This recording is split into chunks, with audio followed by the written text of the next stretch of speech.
Hello everyone. Today we shall discuss this paper that was published in the Lancet Respiratory Medicine of October 2019. The use of intravenous fluids has been suggested as a strategy to prevent cardiovascular collapse after intubation in critically ill patients. In a previous observational study, a checklist of interventions, including a pre-induction fluid bolus, revealed a lower incidence of cardiovascular collapse following intubation. Hence, the authors of this study asked the question whether the administration of a fluid bolus in patients undergoing endotracheal intubation would reduce the incidence of cardiovascular instability. The study design was a randomized controlled trial involving 9 study centers, 8 ICUs, and 1 emergency department in the US. And patients were randomly assigned to a fluid bolus versus no fluid bolus in a 1-to-1 ratio. The study population included adult critically ill patients aged 18 years or more who underwent endotracheal intubation, and they did not include patients in whom awake intubation was planned. They also did not include patients who required emergent intubation that did not allow time for randomization. And importantly, if fluid administration was considered important or necessary by the treating physician, such patients were excluded. Also excluded were patients in whom a fluid bolus was considered to be contraindicated by the treating clinician. The authors hypothesized a reduction in the incidence of cardiovascular collapse from 25% to 15% with the administration of a fluid bolus. And using this absolute difference, they plan to enroll 500 patients for 80% power and a 2-sided alpha level of 0.05. In the intervention arm, intravenous crystalloid solution of 500 ml was administered prior to the use of anesthetic agents. The fluid was infused using a pressure bag through induction and laryngoscopy. In the control group, no new crystalloid solution was allowed in the time period between enrollment and 2 minutes after tracheal intubation. Common management to both groups included continuation of any IV fluid already being infused as part of care prior to enrollment. All other aspects of care was left to the treating clinicians. Data collection during the procedure was carried out by independent observers. And the trial was stopped for futility by the Data and Safety Monitoring Board after interim analysis of the first 250 patients who were enrolled. So how did they enroll their patients? 537 patients were assessed, of whom 511 met inclusion criteria. 174 of them were excluded for various reasons. Among them were 33 patients in whom a fluid bolus was considered essential by the treating physician, and 55 in whom it was considered to be contraindicated by the treating physicians. Thus, 337 patients were randomized, 168 in the fluid bolus group, and 169 in the no fluid bolus group. 3 patients in the fluid bolus group did not actually receive the bolus because of the emergency situation in which they intubated them. And 2 patients in the no bolus group actually received fluid because a clinical situation necessitated the use of intravenous fluid. So finally, on the intention to treat analysis, there were 168 versus 169 patients, while on the per protocol analysis, there were 165 versus 167 patients. What were the outcomes that they looked at, and what did they find? The primary outcome was a composite of new onset drop in systolic blood pressure to less than 65 millimeters between induction and 2 minutes post-intubation. The second of the composite outcomes was commencement of a vasopressor agent or an increase in the dose of vasopressors already being used between induction and 2 minutes post-intubation.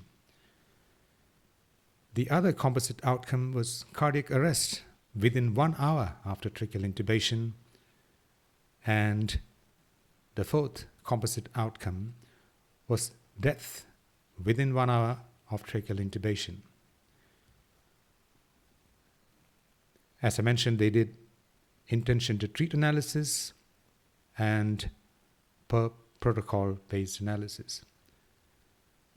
So the primary outcome showed that 33 out of 168 patients in the fluid bolus group, which was 20%, suffered cardiovascular collapse according to these criteria, while only 31% of those patients who did not receive a fluid bolus suffered a cardiovascular collapse based on these criteria. So it was 33 versus 31%, not statistically different between groups, the p-value being 0.76. They also looked at secondary outcomes, and the secondary outcomes included individual components of the primary outcome. Among those were new or increased dose of vasopressor between induction and 2 minutes after intubation, which was not different between the two groups. They also looked at a fall in systolic pressure to less than 65 millimeters of mercury between induction and 2 minutes after intubation. Again, not different between groups. There was no difference in the incidence of cardiac arrest between the two groups, 7 versus 2 patients.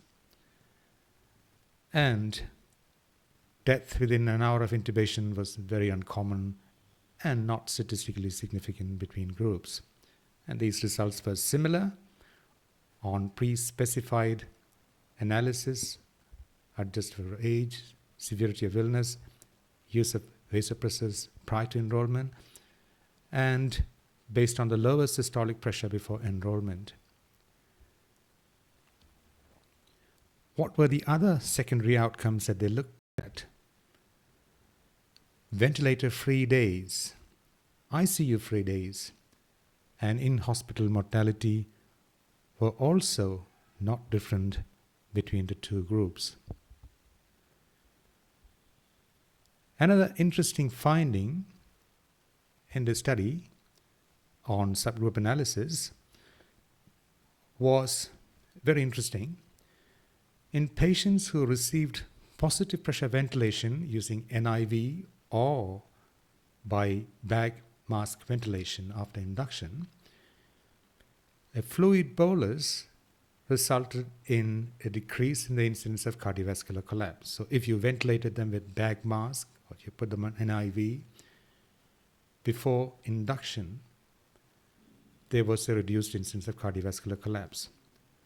In contrast, in those patients who did not receive positive pressure ventilation by bag mask or NIV, the administration of a fluid bolus appeared to increase the incidence of cardiovascular collapse.